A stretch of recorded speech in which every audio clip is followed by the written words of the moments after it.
How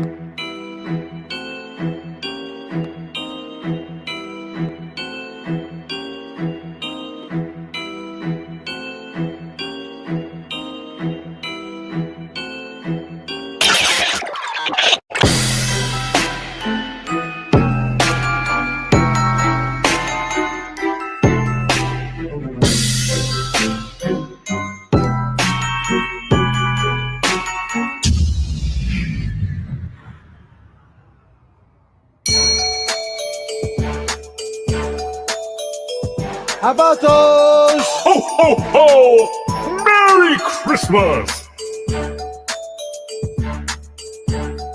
Are you ready for the best Kansas City Chiefs insight? Welcome to the Four Guys in a Bar podcast, presented by Chiefs Blitz and sponsored by Eric Haynes with the Eric Haynes Group. If you're looking for a real estate expert, call Eric Haynes today at 816-729-3785. That's 816-729-3785. Now, here is your Chiefs Blitz host, Nick Athan, with Lou Montagna, Andre Tillman, and Hense Todd. Welcome back to the next edition of Four Guys in a Bar. I am your host, Nick Athan.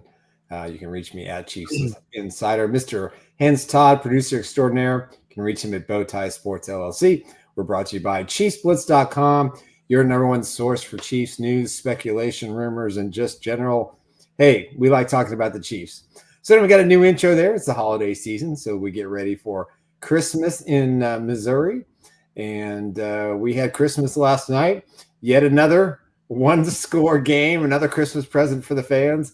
You know, I had to open it very late, but nonetheless, it was a win, and that's all that matters. So before we get started, let's talk about our sponsors who make the wheels go around here at the Four Guys in a Bar podcast. First up, Mr. Eric Haynes with Eric Haynes Real Estate Group. If you're looking to buy or sell a house during the holiday season, there's nobody better suited to do that than Mr. Eric Haynes.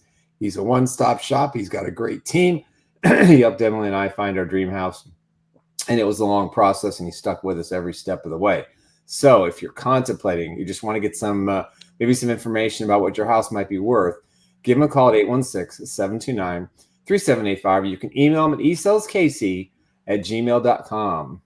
Proud sponsor of Chief Who? That is correct. Next up is my incredible, amazing wife, Emily Athan. If you're looking for a better health insurance plan, she is the person to go to. Open enrollment does expire in 6 days. So if you want a government option, better known as an ACA plan, she can walk you through that process. But if you want a private option with better nationwide access to a PPO, lower premiums, lower deductibles, and really just fits your general health, give her a call at 913-215-9086. Emily. Absolutely. That's right. And next up, our newest sponsor, Resell Electronics. Emily. Save big on the hottest electronics. At Resell Electronics, we offer the best deals on new and pre-owned TVs, game consoles, cameras, plus so much more. With 2 convenient locations along Noland Road in Independence, stop by and visit us today. That's right. Resell Electronics for all of your Christmas and holiday needs. Excuse me. You want to check them out. They'll buy your old stuff. You can get new stuff at a great discount. And if you walk in the store, make sure you tell them that Chiefs Blitz and Bowtie Sports sent you, and you'll get a 10% discount. 2 great locations, Noland Road and 40 Highway. And you can check out their website at resellwithacElectronics.com. Resell Electronics. And yes, indeed. We got a new Christmas format. It is the season. The Chiefs keep giving us gifts, and even the Los Angeles Rams gave us a nice gift yesterday as well. I am joined by the other senior member, Mr. Lou Montagna. Give it to you again. There it is, and Coach Andre Tillman. What's up, Coach? Got the Christmas hat on. That's right. And look at this is nice. Mango and Hense, man, this is awesome. I love it. Yeah. It's the holiday time. It's the best time of the year. Certainly, my 8-year-old thinks that as the Christmas presents keep building up under the tree. I'm craving some peppermints. I want some eggnog. I want a Christmas carol. Fine job, guys. I mean, it looked like the beginning of like a Christmas special on TV. Yeah, it did. Very cool. It was nice to have our name in lights. That was pretty impressive. Yeah, but hey, it's a holiday season. You know, a lot of Christmas movies gonna be watched. Home Alone, Christmas Story, The Grinch, on down to the Polar Express. The Tom Hanks actor, all the characters. Scrooge is the best Christmas movie. I'm sorry. Die Hard. I go with Home Alone. I gotta go with Home Alone, man. The original Home Alone, the first. Come on, if we're being real now, Christmas Vacation, forget it. Well, that's pretty good too. Top of the list, end of story, right there. Cousin Eddie, there's no second to Cousin Eddie. No. No, even Kenny says Christmas Vacation too. That's old school. It's cool, man. Back in my day, when I was growing up, when I was a young pup, it was Home Alone. It was Home Alone for me, man. Man, I was just happy to get Rudolph the Red-Nosed Reindeer and the Peanuts Christmas on TV, Frosty the Snowman, when I was a kid, because that's the only way. That's the only place you could watch it. On TV. The animated Grinch. The animated Grinch was the original, fabulous. Sure. I think I'm really starting to see where those seeds were planted in Coach's mind for Joe Burrow.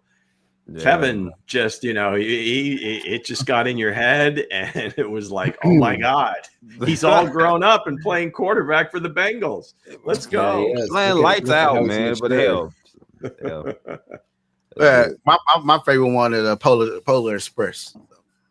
Yeah, it's pretty good. Rumor was that they were going to make a sequel to that, but I don't think it's in the books yet. They only make sequels out of the greatest Christmas movie ever, and that's Home Alone.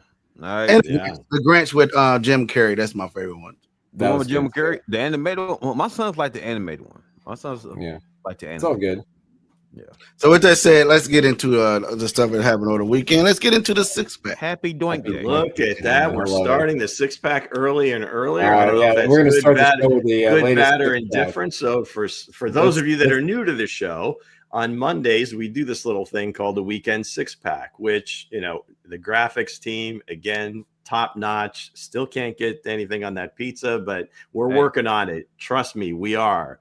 Now, these are 6 things that maybe are only interesting to me, but just things that have happened over the weekend that caught my eye and thought we might, share some opinions on. So here we go.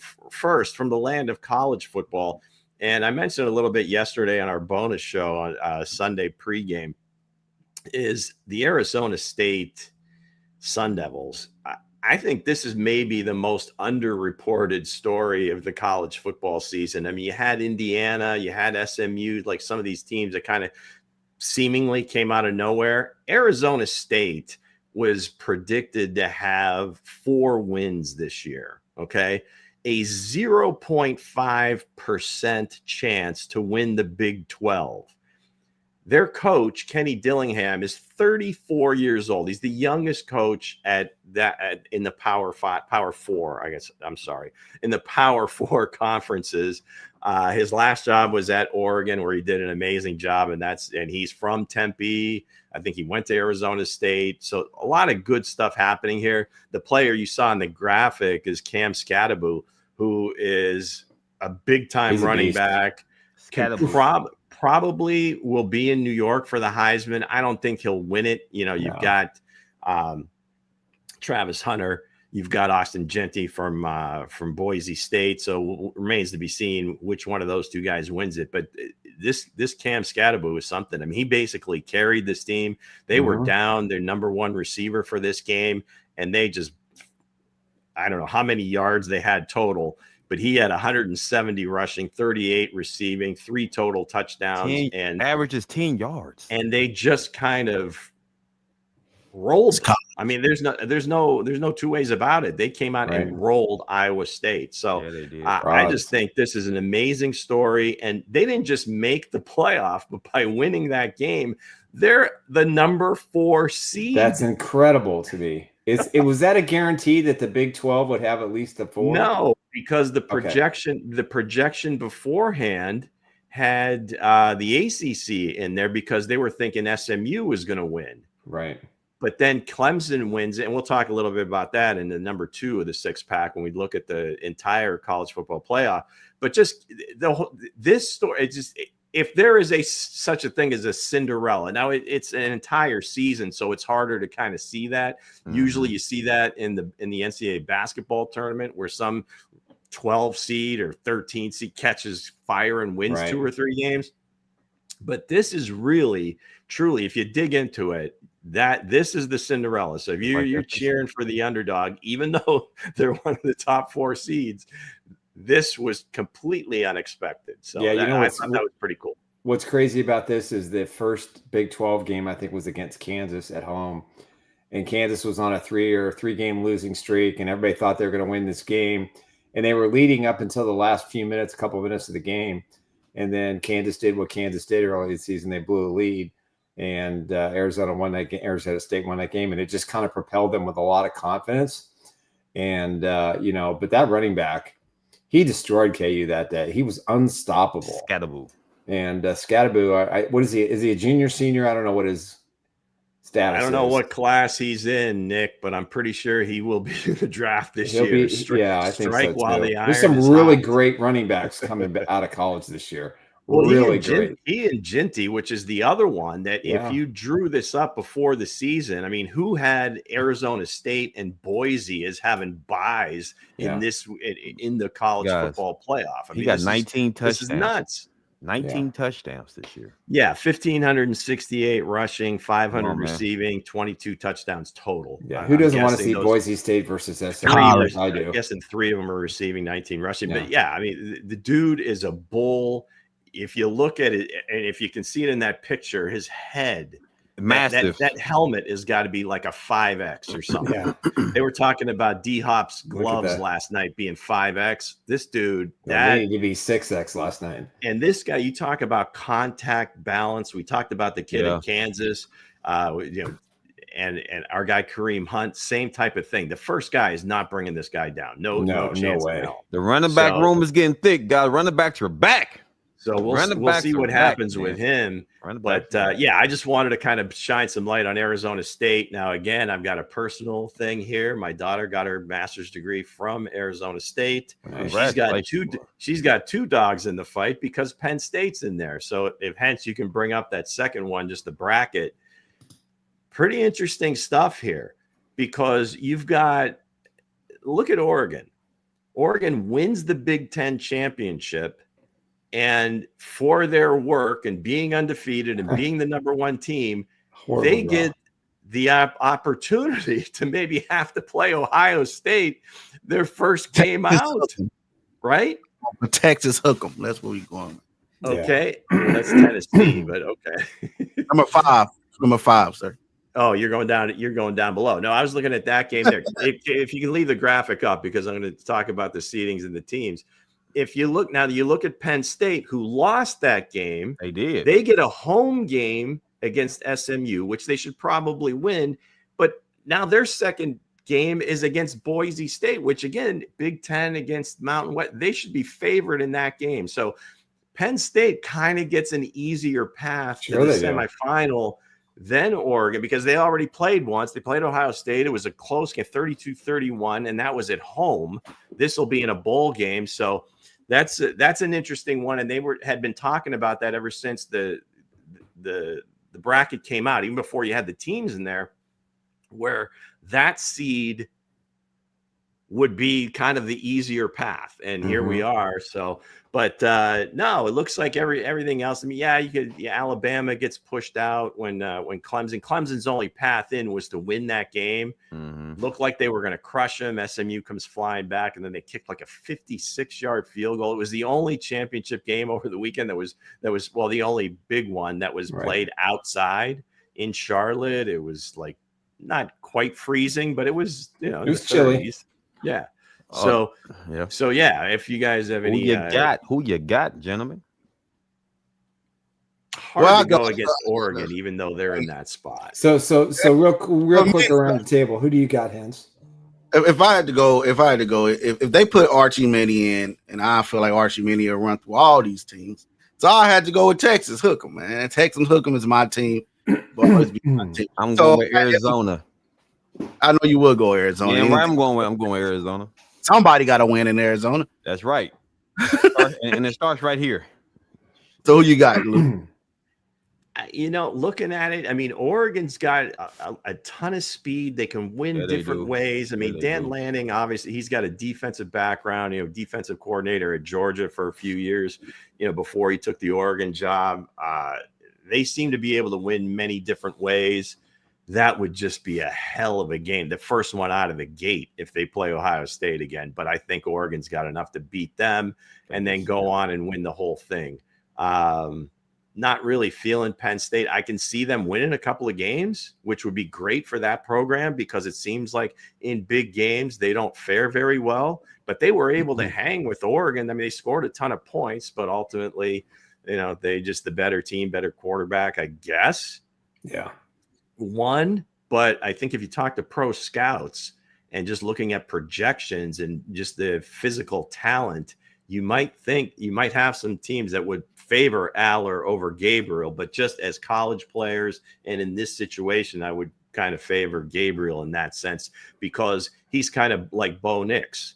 Mm-hmm. This is his third program. Mm-hmm. He will have started. I think he's going to end up starting more games than Nix did in college. So, right. I like his experience, and I just can't figure out Georgia. I mean, they've got the pedigree.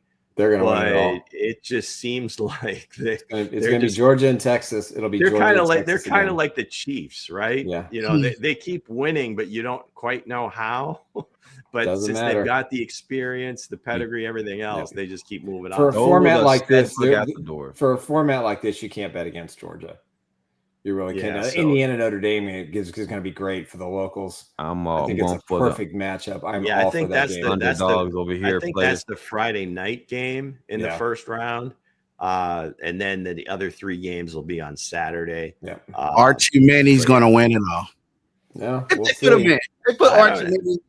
I got Georgia and Texas in the national championship game. Scatterboo. That's my guy right now. Well, a rematch. The third time. Playing the team. I know about Scatterboo last couple of weeks. Oh, he did, sir. Last couple of weeks. Yeah, he's that kid's pretty good. And we'll see about Arizona State. I mean, they don't have the depth of some of these other programs. About Archie Manny. They get their number one receiver back, and that quarterback kind of gets in a role. Now, he's a transfer from Michigan State. He's a redshirt freshman. So he's another one piece of this puzzle. It's kind of a wild card. So it's going to be great. Great theater. This is awesome. The college football's hit it out of the park. So for everybody that was worried about realignment, you got Oregon first year wins the Big Ten. Arizona State first year wins the Big 12. You were real close to having Texas win the SEC in their first year, but this is great theater for the fans. And the good news is they got the 12 teams right. Now the order is unless you're from down south, because Alabama didn't deserve it with 3 losses. They're saying Alabama. You had a real strong in terms of strength of schedule. If you look at because the SEC teams all play each other, their strength of schedule. I think they went like 5 teams deep that had better, tougher strength of schedule than all the rest of the teams. Yeah, but here's the thing that I think you have to remember for the committee. By not including them, it legitimizes the process. That you look at the teams and the way they won. If we could get Greg Sankey on, I think he'd beg to differ. Well, I don't give a shit about Greg Sankey, so there you go. He's the king, Nick. All right. So let's switch gears to the NFL game. That's why we're here. So here we go. Maybe the least talked about team out there as far as being a good team right now, I think, is the Minnesota Vikings. They're 11-2, gang. They're only 1 game behind Detroit. They have to play Detroit again. So that can mean a lot. Now, in relation to Minnesota, this is more of a Sam Darnold thing. Now, in yesterday's game, granted, it was against Atlanta, but I don't care. This is all about Sam Darnold, where in the last 4 games, 12 touchdowns, 0 picks. Yesterday, he threw 5 touchdowns, 3, I believe, to Jordan Addison, 1 to Jettas, and 1 to one of the tight ends. I don't know. It doesn't matter. But Sam has kind of put himself in a pretty good position for his upcoming free agency. Sure he is. So the question is this. In my mind, he's at least earned a Baker Mayfield contract, 3 years, $100 million. And I'm guessing probably even more just because of what the climate is for quarterbacks. And if you can get a guy under 50 million, you probably want to do it. So what do? They drafted JJ McCarthy, but okay, torn ACL. So that's you got to consider. They bring in Daniel Jones, I think, just kind of as a bridge, just in case. I think they just get some coaching. So do you get think some confidence back? You think they keep Sam, or is he walk? I'm telling you, if I'm an NFL team, I pay him over Brock Purdy. Purdy wants 45, 55, 60 million. I think you can get this kid better at a lower price. But he's in the conversation as one of the best quarterbacks in the NFL right now. Former number one pick. So former number one pick was with the 49ers. He gets he gets his legs cut out by the Jets. I mean, there's so many things that you look at with this kid, and they're 11-2. He's money in the fourth quarter. He's money in the fourth quarter. 11-2 in a team that was expected to be 500. Yeah, exactly. I would say no, because you know what I mean. He got the weapons around him: Addison, Jefferson, and he's just in the scheme right now. And you're looking at when he came in. If you probably put Daniels in, he probably do the same thing. No. Cousins, hold on. Cousins was in the same scheme. Cousins was doing the same thing when he was over there. So why if I'm the Raiders, I pay this kid.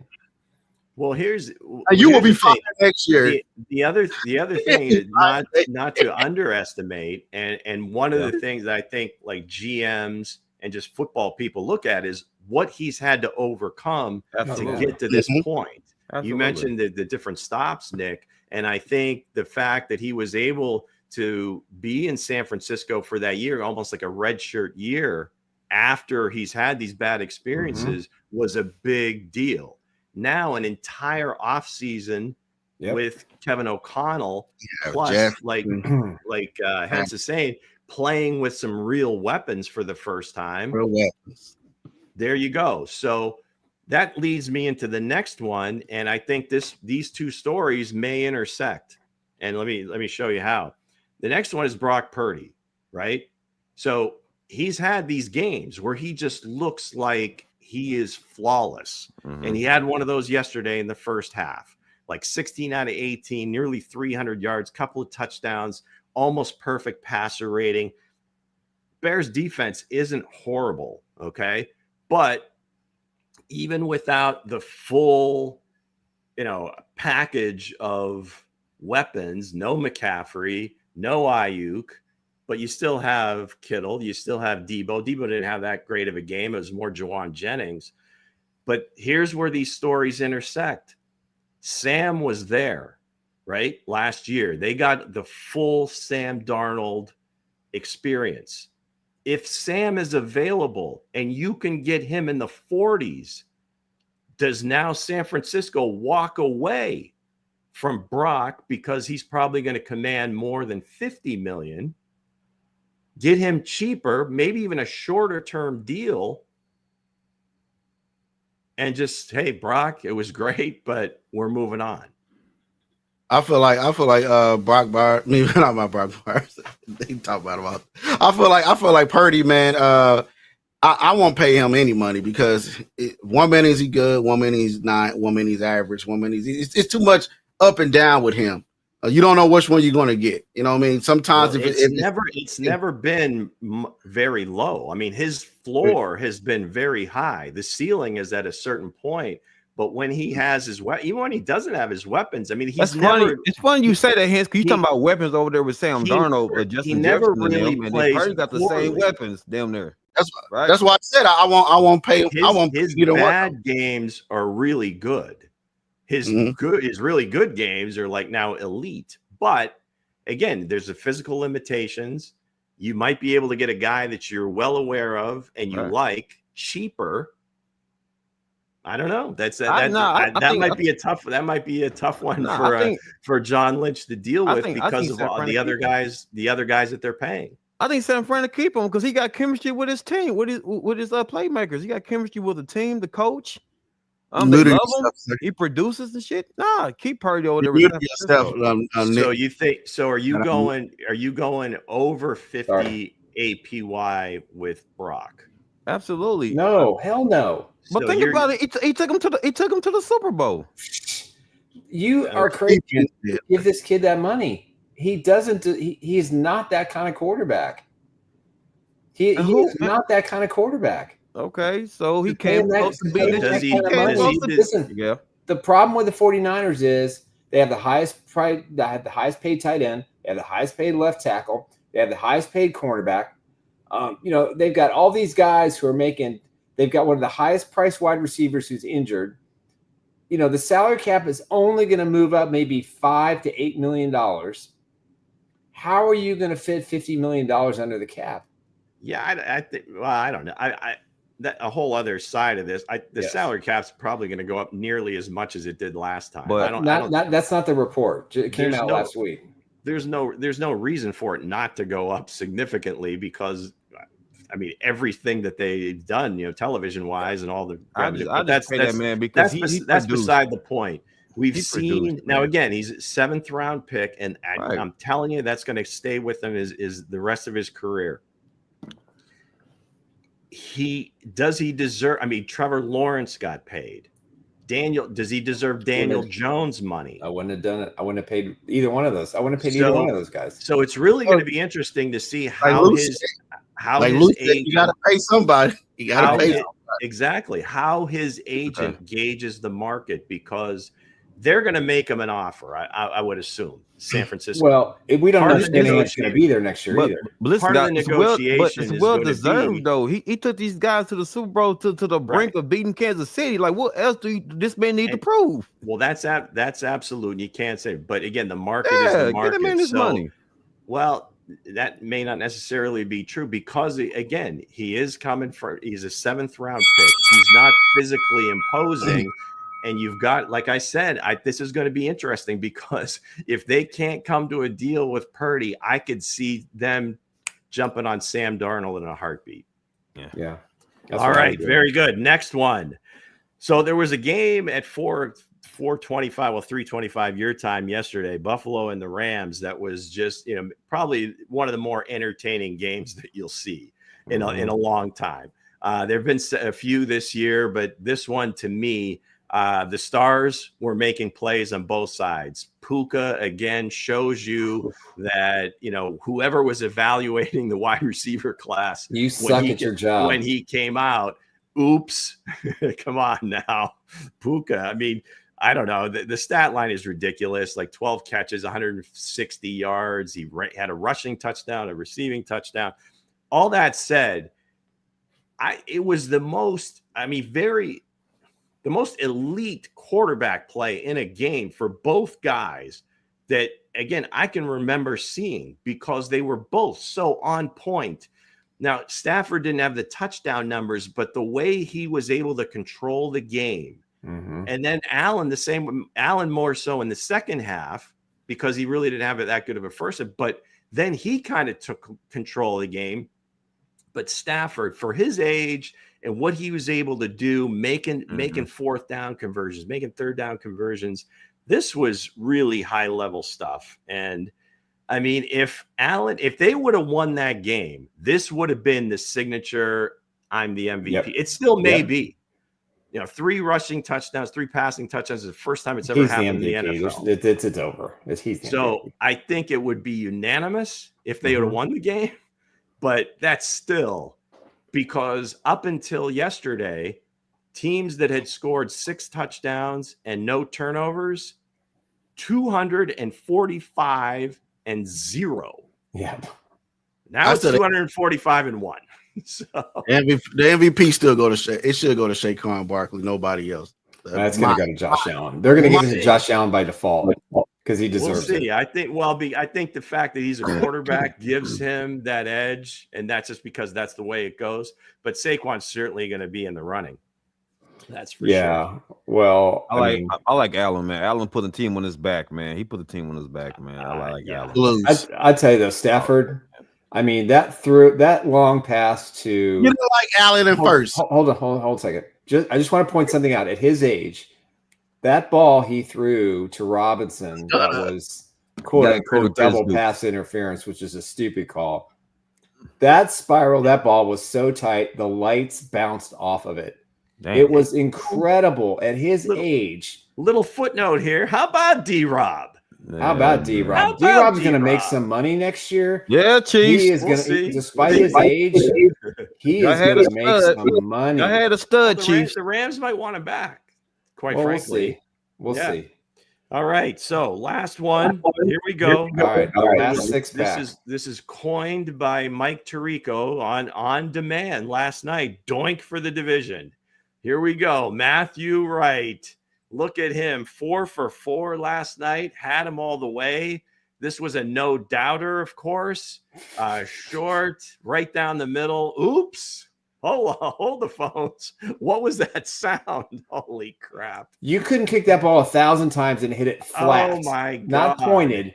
If that's pointed, it's a doink. It doesn't go through. This is an amazing shot. I don't know where we got it, but the fact that you have it as it's hitting, but hitting at a point where there was no really other option than for it to go through.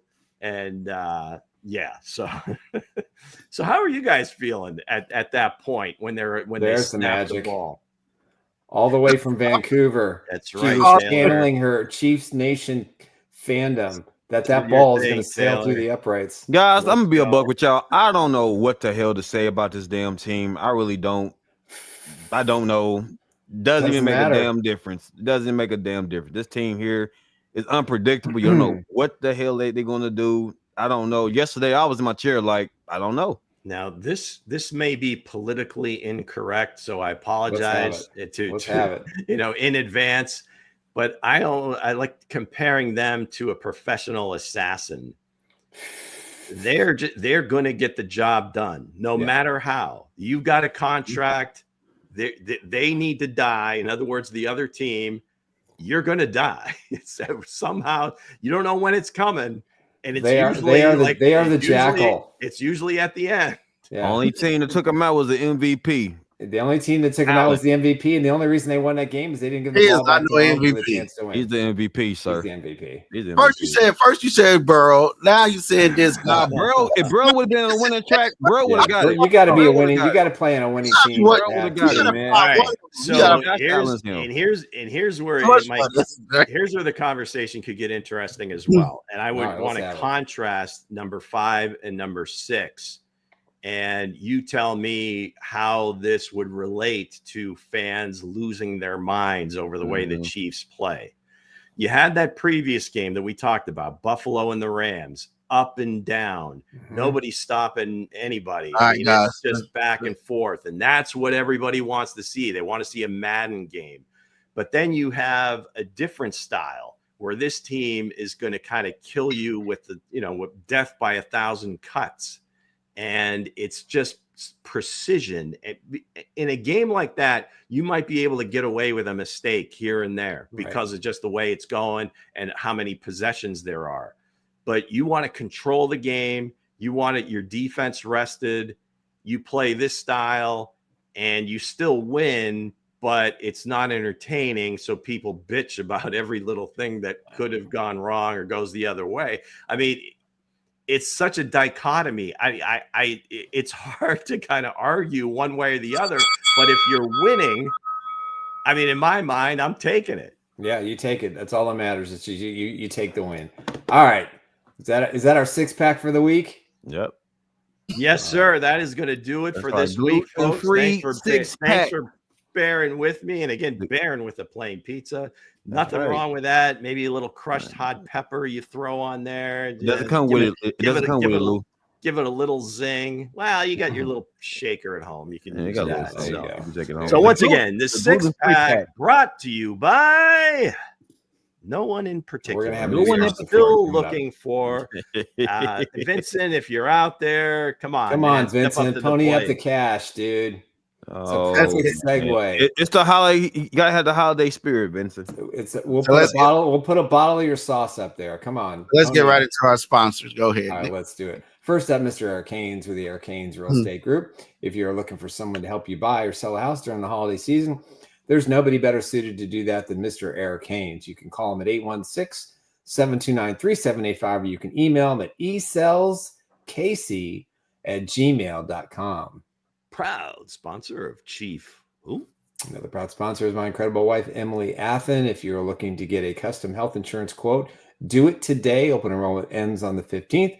Whether you're an individual, self-employed, a business owner, or part of a family, if you want better coverage and you want to explore all options, both with the government and with a private option, give her a call today at 913-215-9086. Emily. That's right. That's Emily. Emily. All right, next up, our newest sponsor, Resell Electronics. Emily. Get the best deals on new and used electronics at Resell Electronics. TVs, laptops, Apple Watches, cameras, cell phones, plus so much more. And if you're into gaming, we carry new gen as well as vintage consoles. Resell Electronics in Independence. That's right, Resell Electronics. Two great locations, Nolan Road and 40 Highway. So if you're looking to buy or sell your electronics, it's a one-stop shop. It's the holiday season. They've got some incredible deals out there. So make sure you check out their website at Resell Electronics with a C. And if you go into the store, make sure you tell them that Chiefs Blitz and Bowtie Sports sent you, and you'll get 10% off your purchase. Resell Electronics. That's right. That's right. Yes, Resell yeah, indeed. And we are on to the topic. Did you expect the kick not to hit the uprights? As we try to get into it. We'll get right into it as he stole the segment right. But I don't know. Great question, Hense. Did you expect it? Well, it was strange that they were so far over to the right. Right. But hey, when it's that short, no big deal.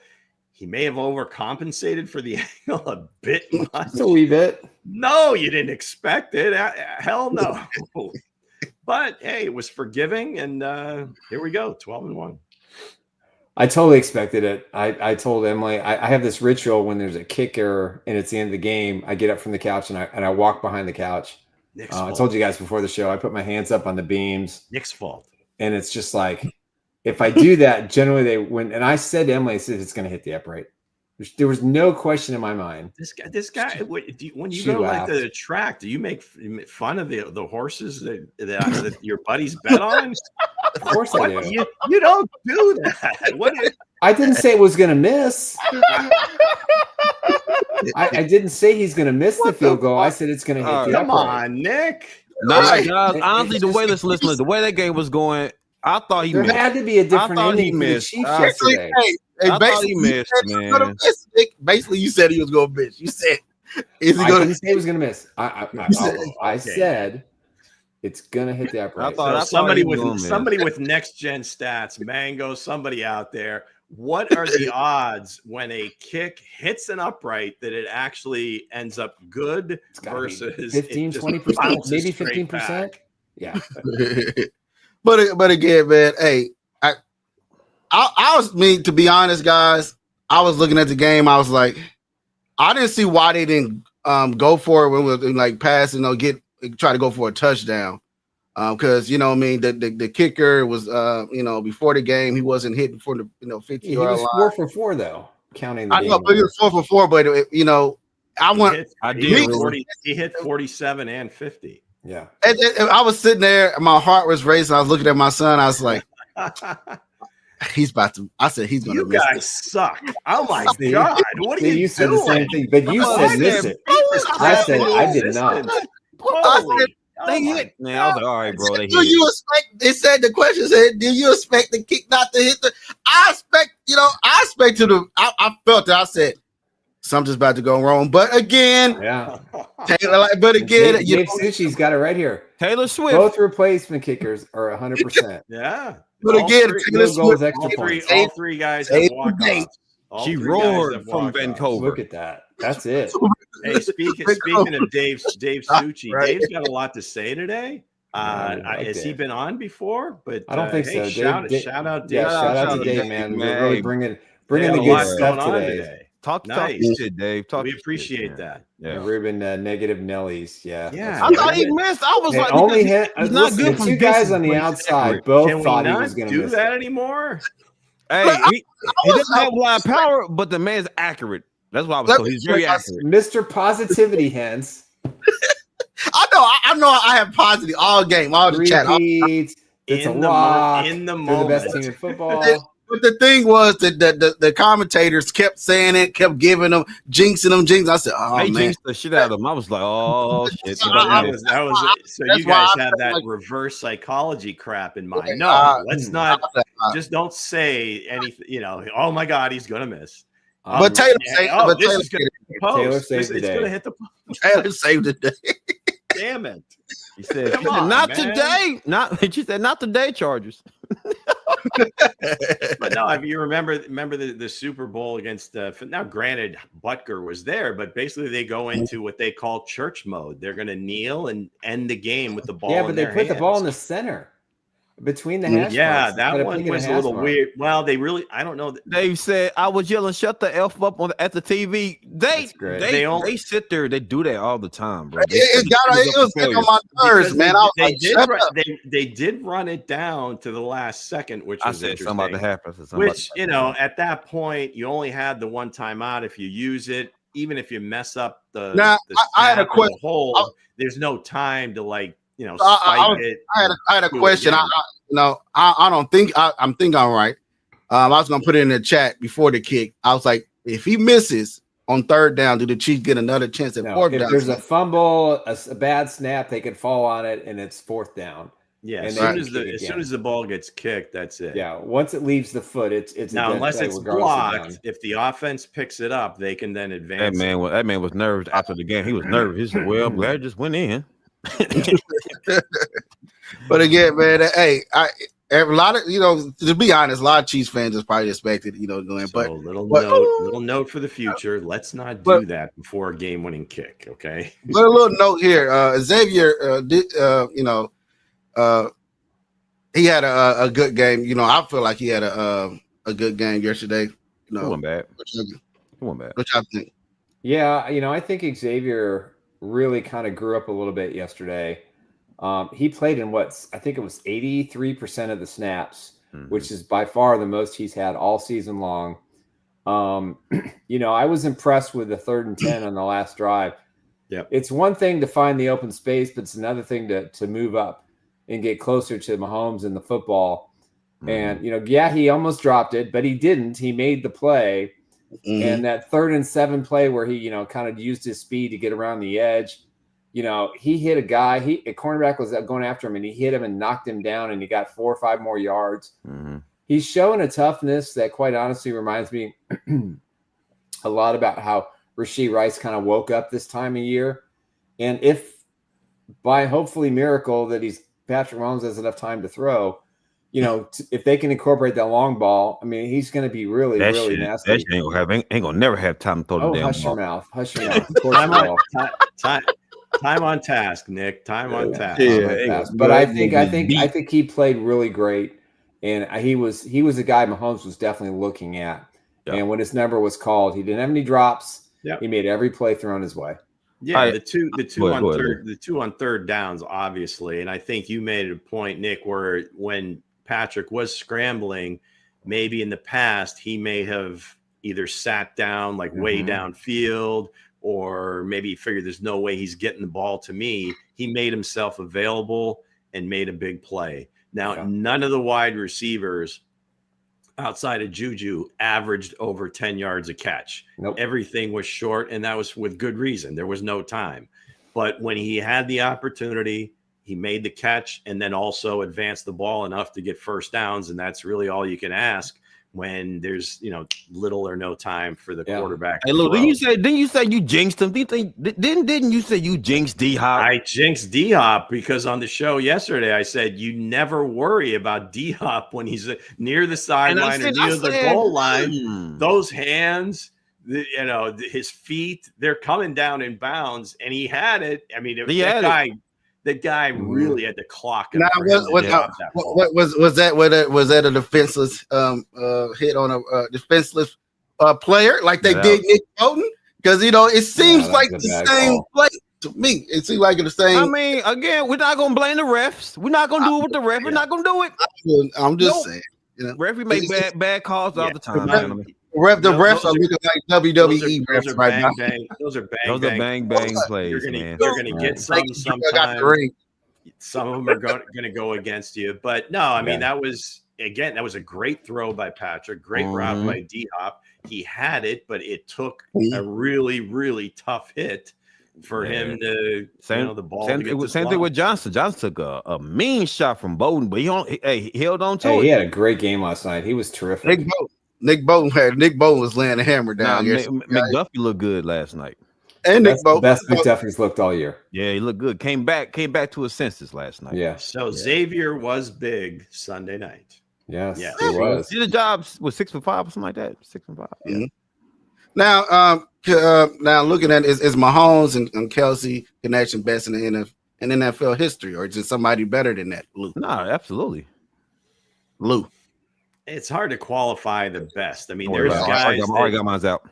I mean, if you throw out, Montana to Rice, Young to Rice, those were pretty special. Because a lot of those plays were like deep balls and in playoffs. Now again, Kelsey the same.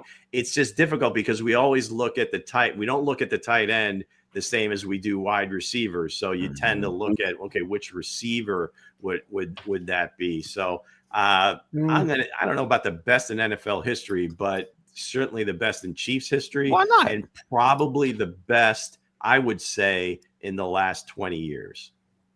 Yeah. Why you say it like that though? Who's better? Well, I said like Montana to Rice, yeah, Young to but Rice. Kelsey's got more touchdowns than Rice had in the postseason. So in the postseason, absolutely. Hey, watching that game last night, gentlemen, real quick. Kelsey was dialed in, man. The attitude, I'm like, oh, Kelsey's dialed in now. Now it's winning time. We're going to December, right into the playoffs. Kelsey's dialed in. I said, okay, Kelsey, okay, you back. You dialed in. If this is his last hurrah, I thought the most significant thing that he did last night was when DJ Humphries went down. Mm-hmm. He, and Wanye Morris comes on the field. I've seen that. And he butts heads with him and he points at him and he says, "You're the man." The confidence that he must have given Morris at that moment, he's on the sidelines the whole time. He lost his job. He could have tanked all week in practice. He could have felt sorry for himself. And from all accounts, and I believe Andy Reid said this after the game, and I believe it to be true, is he worked hard. He knows he's going to get an opportunity again. And that spoke volumes. But what Kelsey did was give that kid a whole lot of confidence. And he was brilliant. He was great. The problem was at right tackle in that last drive. It wasn't from left tackle. And, kudos to Morris for kind of sticking it out. I mean, some headlock, that's why. But again, if it's not called, it's not called. Hey, honestly, we've seen Kelsey's leadership right there. Good point, Nick. They're not going to call everything. They are going to miss some stuff. They're going to let some stuff go. Yeah. Just sometimes the difficult thing is you never know when it's going to happen. Right? And I want to point out one more thing before we get to the next question. If you look back at that final pass from Patrick to Travis, and this is why I think they're the best, everything around them had to be almost perfect. And if you watch that play, Juju Smith-Schuster, Juju's block on the end, blocks Bosa, gets him off his beat, and that allowed Patrick to make the swim move with the ball to get the ball to Kelsey. Had he not made that block, Bosa would have crushed him. That gave him he was a split second away from Patrick when he released that football. And had that block not happen, that play doesn't happen. Those are two things that you cannot quantify, are not going to show up in a box score. So, Coach, when you say I give up on figuring out this team or whatever, those are two things that leadership, being able to make plays in the moment, because Patrick making that play and finding Travis. Again, Juju was involved. Everybody was involved. It wasn't a one-man thing. And like he said, the initial read was blocked up. They were playing zone, not man-to-man, which they had expected. Which was shocking. Because they're bringing zero. But then, of course, Travis finds his spot, and that was as good as a touchdown pass. Yeah, that's why they're so good together. That inevitably won the game. Yeah, the pieces around them make the plays you don't see and the things that have to be done to make a play successful. That's why they're 12. Him going up to the kid before he took his first snap and said, "Okay, this is your show now." I'll tell you what it is. Kelsey showed me pure leadership with Morris, and the way him and Mahomes connected in the fourth quarter, man, was crazy. So big ups to Kelsey, man. Kelsey's back. Yep. And he's growing his beard back too, gentlemen. Yeah, what's that way? The beard's back. The beard's changed once he sees Taylor again. Is there any better coach in the NFL than Andy Reid? Wow, no. Even my negative ass would say no. You know what? It's not. It's funny. Someone said, the knock on Andy Reid was he had the worst game management of any NFL coach in history. Oh, back in Philadelphia, yeah. In Philadelphia. And even in his first couple of years in Kansas City, if you go back to the Andrew Luck game, and terrible clock management, timeout usage, everything. But you know what? It's just it just changed, and there's nobody better. It's experience. It is experience, and it's success. He doesn't have to worry about being a Super Bowl winning head coach anymore because he's done it now 3 times, and he's probably going to do it a 4th. And the way the team is coached, right, and the experiences that they've had, end of game situations, they've done it in championship games, they've done it in Super Bowls. Do you think it really affects them if during a regular season game that, oh my God, the game's on the line, like this is a big deal? No, we practice this. This is who we are. We're going to do it. Yeah. And it's just a matter of how Chris Jones said it. Chris Jones said after the game, he said they just built for it. It's like this is the championship. This whole year has been championship mentality. This whole year. Remember I said, man, they battle tested. It's a battle tested team. They know in any battle situation, they know how to, fight through it. And the question should have been, is Mahomes the toughest quarterback? Because he's like a championship boxer, right? He takes all those hits, but all those hits can, also turn into this. If the Chiefs not careful, can Mahomes be the new Andrew Luck? Could he be? That's a real question, because looking at the way he's been getting beat, man, these last couple of games, man, the frustration was coming out. Like you said, even though kids gave Morris his credit, DJ Humphries goes down. Yeah. It's still a frustrating situation for Mahomes because he still want to throw the ball. 13 sacks now in the last 3 games. Yeah, man, it's frustrating. 30, man. It did improve. It was 5-5, then 3. So a little bit of an improvement. But no, he's taking shots too. I mean, that's the other thing. Even when he's not getting sacked, he's getting hit. Yeah, he got hit 8 times. I think to answer the question, Hense, I don't think so, because Veach isn't going to let this happen. I mean, this is kind of, you would have thought, after that Super Bowl against Tampa, obviously, hey, we got to rebuild this offensive line. We got to protect the franchise. And they went ahead and made moves around that. They've drafted guys over the years. I think maybe they assumed a little too much with the left tackle going into the season. They tried to get Trent Williams, but, he chose 49ers. Right. It didn't. Well, yeah. I mean, that was, I think, Chris Jones. I'm not sure it was worth it. He was using them to get more money from San Francisco. Yeah. But he just got a new deal. But in this offseason, I believe that if they, I hope, have it squared away, if they don't, he's certainly going to make moves, whether it's in free agency, moving up in the draft to get like a blue chip left tackle. Oh, no doubt.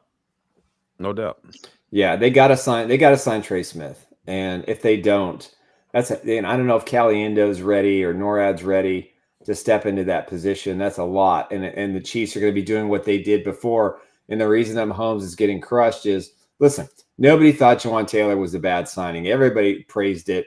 We all thought over here in the yellow hat. We all thought he was going to be good. At least I did. No, sir. And, we all bought into the Kingsley Sua Mateo talk. And he was great in camp. And he made some good plays in the preseason, and then it went south. They pulled him too soon, and Morris was hurt, and he continues to play hurt with a bruised kneecap. But if the Chiefs aren't careful, I wrote this article I think last week after the Raiders game. He's got a third child on the way. He's 29 years old. Mm-hmm. He's done everything you could possibly do as a Chiefs quarterback, other than catching Tom Brady. And that's it. There's nothing else for him to accomplish. And he's not going to be in the Hall of Fame. So, they better fix this offensive line for him next year. Yeah, he's got a Hall of Fame career to this point. Now it's everything from this point is gravy. Right. I don't think there's any question. First ballot.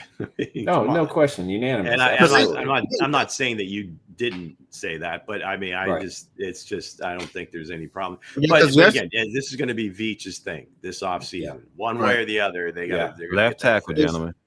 Yesterday looked like you ever watch like a movie or something, and they fighting the guy. He keep getting up, and he keep getting up, bloody face, hands all jacked, and he still wants to fight. And that was Mahomes last night. I said I felt so sorry for him. I was like, man, if I could go out there and block, I would go out there, man. Jesus Christ! Or like Iron Man, when Iron Man was getting beat. It was only four people blitz this.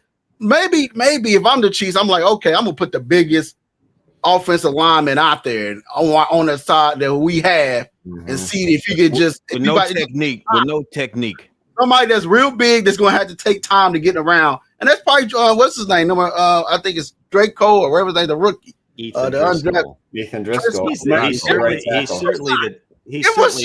He's certainly the tallest. Right. Well, depending on how bad the injury is to Humphries, we may see that. Hey, long as he put hands on people, because some of the guys do not know how. Again, you can't throw a rookie out there, expect him to really do much better than the guys. Ruben says number one priority is to protect the franchise, protect the blind spot. That's it, no question. But it's just like you said, they're not growing on trees. And hell no. Yeah, you got to find one. They got to coach him up, and right now they're failing at the right and left tackle as far as coaching goes. That's just that simple. Oh God, darn it, Nick.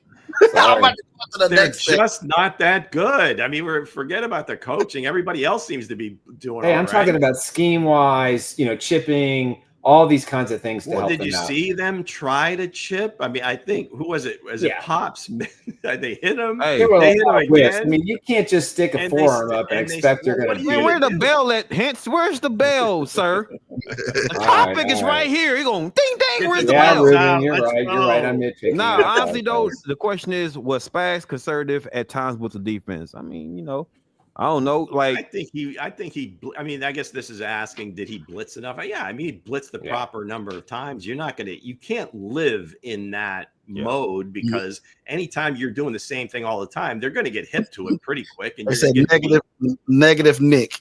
So neggy Nick. Hey, my team's 12-1. I don't give a crap. It's all good. There you go. Yeah, but still the coaches suck and everything else. But okay. I'm not saying the coaches suck. Hey, but you know what? I'm saying that they're not coaching these guys up enough. Coaching sucks, not the coach. They need to coach. There you go. I tell you what, man. Herbert threw a bomb to Palmer, and that was Hence's guy. No, Spags. Get right into it. What happened? And Cook had his lowest number of snaps in the season. Spags is never too conservative, so I don't think we're ever going to see that. That's over. Cook got beat. He almost got beat. Boy, that Palmer. Well, Palmer had it.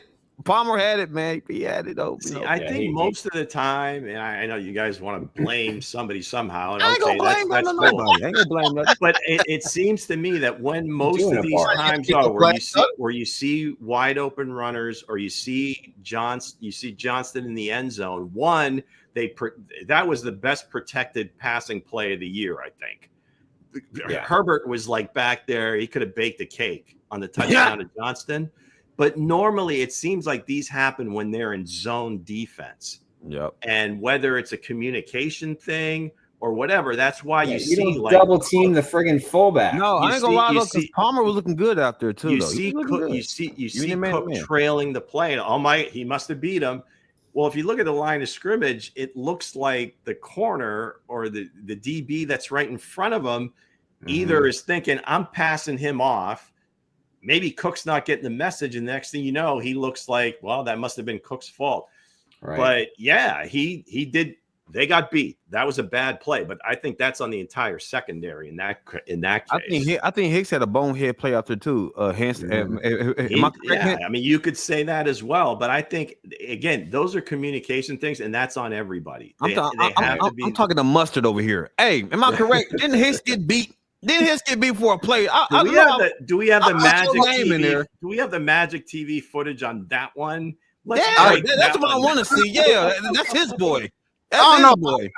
I was stuck looking at some, Kyler Murray film. You know what I mean? We ain't talking about Kyler Murray right now, sir. We ain't talking about Kyler Murray. We're talking about Hicks.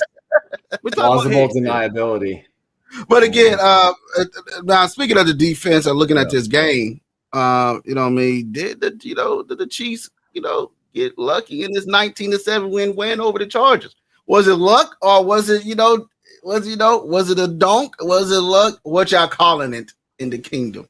The only thing you can say that might have been slightly lucky was that somehow Taylor Swift overcame the jinxes that you two guys put on the kicker. Yep. Come on now. What I do with it? If you do it and get these things done over and over and over again, it's not luck anymore. No, it's not just luck anymore. We are conditioned. This is how we play football. And I guess that's what I was alluding to in the 6-pack with, we can either try to outscore people or we can play this way. So playing this way works right now. I don't know if we can outscore a bunch of people because they can't protect the quarterback. They just built for war. So it's just not. You can't say it's lucky. You can't. They don't want to play another way. Again, the doink going in, you might be able to say that was lucky. My wife said yesterday, she was like, "Hey, it doesn't matter. Doesn't matter when you get the win is a win." Because I came in the room, I was like, you know what? I'm tired of these cardiac Chiefs, man. I'm tired of, sitting at the edge of the seat, my heart racing, like, come on, get it in. She was like, ain't a win, it's just a win. It don't matter how you win. If you have an ugly winner, I watch Allen have a pretty loss. Exactly. So here's, I think, the way people see it is they try to project, okay, here's what happened in the Chiefs game. Here's what happened in this game. There's no way we're stopping that team from doing that. Yeah. I'm here to tell you, every single game is played differently, right? Mm-hmm. Every game has like its own soul, its own spirit. You can't carry over what you did last week into the next, unless, of course, it's just being able to out execute the other team in the fourth quarter. Somebody needed to tell the Cardinals that. Right? So, again, we will not miss that team on the show, sir. Thank you. I mean, you watched Philadelphia yesterday struggle with Carolina. It happens. Shout out to Bryce Young, bro. If Xavier Leggett catches that pass, now all of a sudden it's 23-22, and maybe, oh my God, what the hell happened to the Eagles? So, again, every game has its own feel and what you need to do to win. And yeah, that's all that matters is winning that game. That's the only game you can win, is that one you're playing in. Yeah, I listen, I'm over the whole being lucky. This is who we all sit there and go, well, what's the identity? The identity is the Chiefs are a master at winning close games. And if the game's close, they're going to win it. And that's their mastery. That's their beauty. They're not the greatest show on turf. They're never going to be the greatest show on turf again. The defenses have caught up. The Chargers blitzed on virtually every snap except for the last one. And, the Chiefs struggled. And when they got hot, when they got into a rhythm and at the end of the first half and kind of did a, hurry up offense, which they need to do a lot more of, in my opinion, they had a lot of success. But, listen, they're not lucky. This is just who they are, and this is how they win. And they only care about one thing. See where it says 12-1? That's it. The next thing they care about with the division wrapped up, their 9th straight, is get the number 1 seed. He said they're not lucky. Plug in cliche here. We're going to go 1-0 every week. That's it. Perfect. That's it. I don't know how this damn team wins these games, man. A lot of people say it's luck. Some people say it ain't luck. I don't know, because breaking the damn. Here's the thing: you got to beat Kansas City by 14 points in the fourth quarter. If you're not up big against Kansas City, the game's over. Do not make it close. Be at 9 points with a minute to go. Don't make it close in the last 5 minutes, because if you lose, you're going to lose. Well, next week you got Jameis Winston. You got Jameis Winston, Miles. My God, Jameis Winston, man. Jarris Judy on a little hot streak right now, and you got Myles Garrett coming off. Defense playing good too, playing good defense too. So I feel like that. I feel like it doesn't matter. Like I stated earlier, it's not no luck. It's a battle tested team. They come. They're a back-to-back Super Bowl champion. They went through it. This is showing you that they went through every scenario and every little piece of the history you can go to. How to win, how to play a game, or how to lose a game, play a game, or how to manage a game. This team went through all the scenarios, and that's why I said, even though it don't look good, even though it looks bad, but I will be any other team that is in the playoffs to come on December. Mm-hmm. I'll be scared to play the Chiefs because it no matter what you do, they always going to find a way to kill you in the end. At the end, you be like, okay, this person going to survive the serial. You know what I mean? They're gonna survive this killer in this scary movie. They're gonna survive Freddy Krueger. Yeah. But for Freddy Krueger, somehow come and get you in your dreams. And that's what Patrick Mahomes is doing to people right now. He is getting them in their dreams. It doesn't matter. He's gonna find a way to get you in the end. You can't hide under the bed. You can't hide in the closet. Well, you can't hide in the car. The kryptonite is on the left side, sir. You're still gonna win. You know, I hate to bring up the Patriots again, but if you looked at, all their Super Bowl wins, they were all close games. Many of them, Nick Vinatieri's, kicking field goals to win it at the end.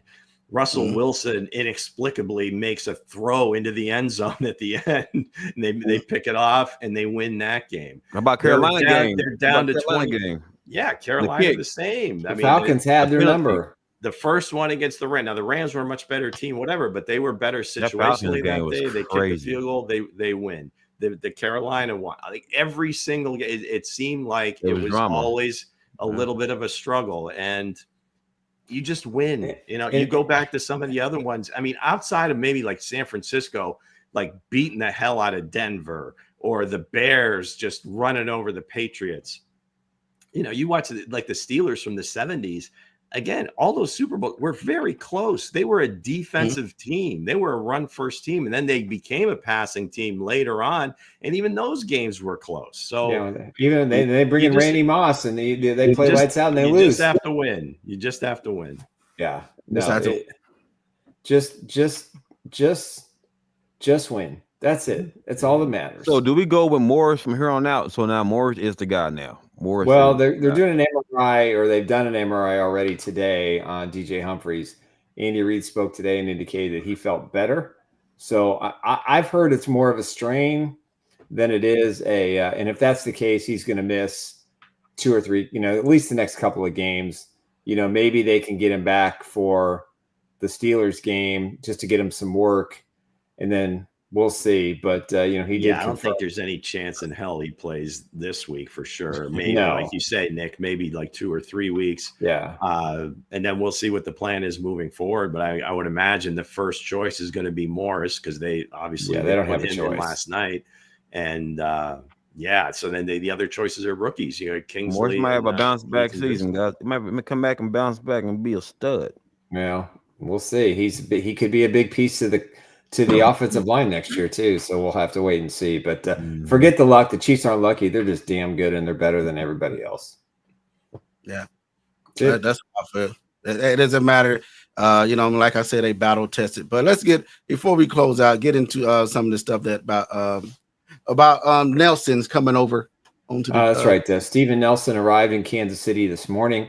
Andy Reid spoke today. He said indicated he's a good player when he was here. He's had a pretty nice career since leaving here. We will see how things work out and see where he is at. He would be a welcome addition to all for his workouts. So it's my understanding that they have a deal in place.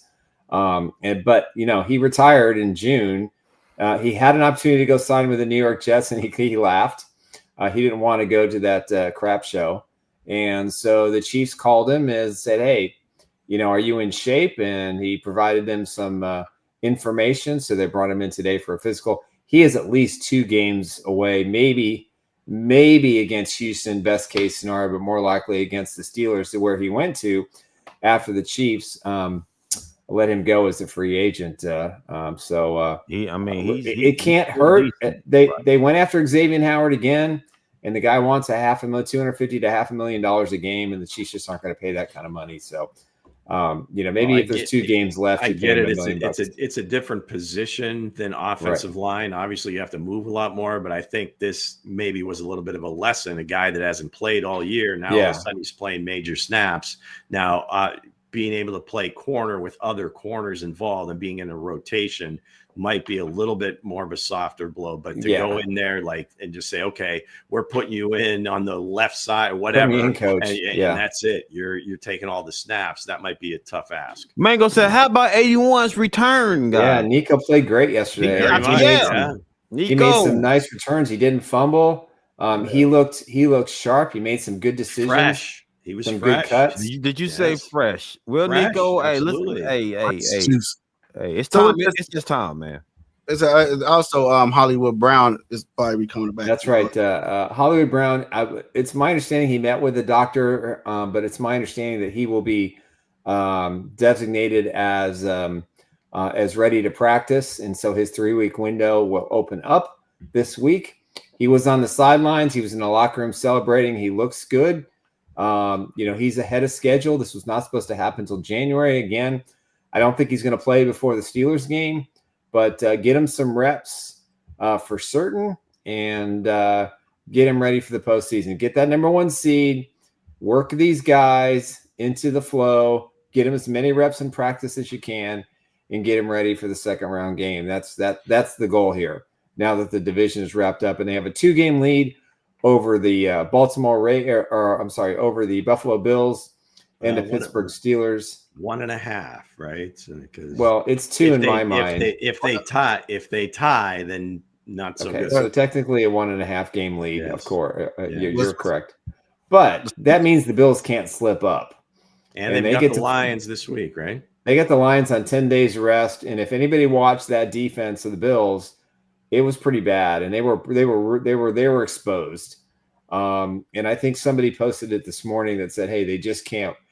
That defense cannot play well when they're behind, but they did make some key stops to give Allen more opportunities. So Bills are at the Detroit, and then the Ravens or the Steelers. Ravens, is it the Steelers? The Steelers are at the Eagles. How's the gauntlet Pittsburgh has? It's brutal. They've got Philadelphia, Baltimore, and then the Chiefs. Yeah, they close with the Bengals. It's not going to be an easy game either. No, and that's at home. So yeah, that's going to be a good game because they run defense versus Saquon Barkley. That 7 seed is still alive for the Steelers, man. I want to quite possible. I want to say something. Speaking of a jinx, man, I know y'all said I jinx somebody. Hey, me and Nick jinx somebody, but this was the ultimate. It was the ultimate jinx, and we all forget this. They said, the man he was in practice. He was, he was doing all that. Willie Worth, my man is on injury reserve. He's not on injury reserve yet. Let's not go there. I said he is. I didn't see nothing Willie Roth out there last night. I didn't see nothing, no Willie Roth out there, bro. Oh, not a snippet. I didn't even sniff Willie Roth out there. Oh, I think Mango's got some breaking news for us. All I was thinking was Allen Iverson. Yeah. So you're thinking it was practice. He's talking about practice. Not a game. Oh man. About practice. So is it breaking news coming or let's if you can put that up, Hense, just so we can clarify Give me a minute. So Mango's play tonight, guys. I got JB tonight. Who you got tonight? I got JB tonight. If you watch it on Disney Plus or ESPN Plus, it's got the special Simpsons treatment. So let's see what. Oh, absolutely. Remember when they did the game from Toy Story, Andy's room? What was the kid's name? Is it Andy? Andy. They did the game from his room. Yeah, it was. So they're doing the same thing with the Simpsons. So maybe Homer will be playing quarterback for the Bengals. Nice. That's been pretty nice. Or Bart. Nice. Yeah, I can't remember the kid's name in Toy Story. I don't know if this. I think it was Andy. News. It's not breaking news. It's what he put in the chat. But here, listen. I mean, some people have asked us, that to clinch the number 1 seed before the Christmas Day game, the Chiefs must beat Cleveland on the road and Houston at home, which is a Saturday noon game, and Detroit must beat Buffalo this weekend, and Philadelphia must beat Pittsburgh. So if the Cleveland wins and those other 2 teams lose, the Chiefs' magic number is just 1 win out of the next 3. So the best course for them to get that is Houston. And then if they're off for Christmas, you're not going to see Patrick Mahomes play, which is going to piss off Netflix. They may cancel his quarterback series or take it down. I don't know, Nick. I think it might be a little special codicil in the contract. That I don't know. I don't think Andy Reid must play. Why put him? Why expose him against that Steelers defense? I would not do it. Yeah, well, he would at least play a half. Let's put. I don't even think that. I think it'd be crazy. He'll need a rest. We don't need no Spurs. We don't got no one Nova Spurs or anything like that because we got one saver and this one saver only, and That's we got Taylor Swift on our side. That's right. Taylor will be back at Arrowhead against the Texans. I don't think she'd want to go to Cleveland. I wouldn't want anybody to go to Cleveland, but yeah, it's Travis's. Hey, kudos to her. Home. Kudos to her. A 3-year tour. Cleveland Heights, Ohio, man. A 3-year tour. And today it was announced that she gave $178 million in bonuses just to her staff. From the truck drivers to the guys putting the show together to everybody involved, which I'm assuming is 178 people. They all got $1 million bonus. And I saw a quote today where one of the truckers said, hey, he walked in, he got the check, and he posted it on social media and said, I can send my kid to college now. I mean, kudos to her for sharing the love and the money. 3 years on the road is brutal. And she has changed the concert formula for everybody else to play the stadium tours worldwide. So hopefully she spends more time with Travis. They settle down, get married, have Travis Kelce babies, and big boost to the GDP too. Yeah, that's right. And the two of them live happily ever after. And Travis makes movies, and she raises kids, and she sings, and maybe we'll get a duet out of them someday. I'd really like to see that. Jason's got some pipes. He can sing. Jason's not too bad. So with that said, let's get into our sponsors before we close. Let's do one more time. First up, Mr. Eric Haynes with the Eric Haynes Real Estate Group. If you're looking for someone who can help you buy or sell a house during the holiday season, there's nobody better than Eric Haynes. Call him at 816-729-3785, or you can email him at esaleskc@gmail.com. Proud sponsor of Chief. And next up, an incredible sponsor, my amazing wife, Emily Athan. We're celebrating our 10th anniversary on Thursday. Hard to believe it's been that long. It's been the best 10 years of my life. And if you're looking for the best health insurance coverage, like that segue, I thought that was pretty good. If you need the best health insurance coverage and you need to get a custom quote, call her today at 913-215-9086. Emily. Yes, indeed. The trio has spoken. Next up, our new sponsor, Resell Electronics. Buy a cell phone at Resell Electronics and save up to 25%. Our phones are pre-owned and in great condition. We carry top brands like iPhones and Samsung. Sell us your old phone and we'll offer you cash on the spot. Resell Electronics in Independence. Looking for some extra cash this holiday season? You want to get rid of some of the stuff that's been in your on your shelves forever? Take it to Resell Electronics. They'll give you a great opportunity to get some cash. And they've got great deals on all of your electronic needs, whether you're looking for a new cell phone, an iPhone, TV, home audio, whatever it might be. They are the one-stop shop. Walk into the store, 2 locations, Nolan Road and 40 Highway, both in Independence. Tell them that Chiefs Blitz and Bowtie sent you, and you'll get 10% off your next purchase. Check out their website at resellwithacelectronics.com. Resell Electronics. Right, indeed. All right, gents, we'll be back on Wednesday. We'll I don't know what's on the agenda for Wednesday, guys. Well, somebody gets the battle against Kareem and Ken for the Chief. Are they tied? 3-2. Still, Kareem's in front. Kenny. Kenny. Check on Kareem. Keeps kind of like fading in and fading out. I'm really worried about him. I think he's got a job. Did he make it into Kansas City for that Tampa game? I believe he did. Okay. All right. So we all stiffed him is what I'm reading. That's probably why he's probably mad at us for that. But we apologize. So sorry, Kareem, but come back in, play the game. It's great. And Ruben, you may want to step up, maybe get in Kenny's face a little bit here. So maybe I'll offer a second and third place prize too. I might just do that. In fact, I'll do that. Okay. Woo. He's feeling very generous. So I got a lot of season. It's the giving season. Let's go. Speaking of a giving season, let's end it with, you know what? Mr. Thunder. Thunder. Oh, God. Yes. Come on. Let's Come on. go. Hey. All right, guys. The musings and pipes of our very own Nick Athan. You guys are killing me.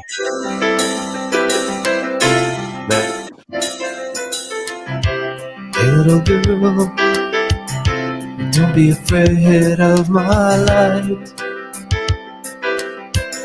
Don't pull those covers over your eyes again tonight.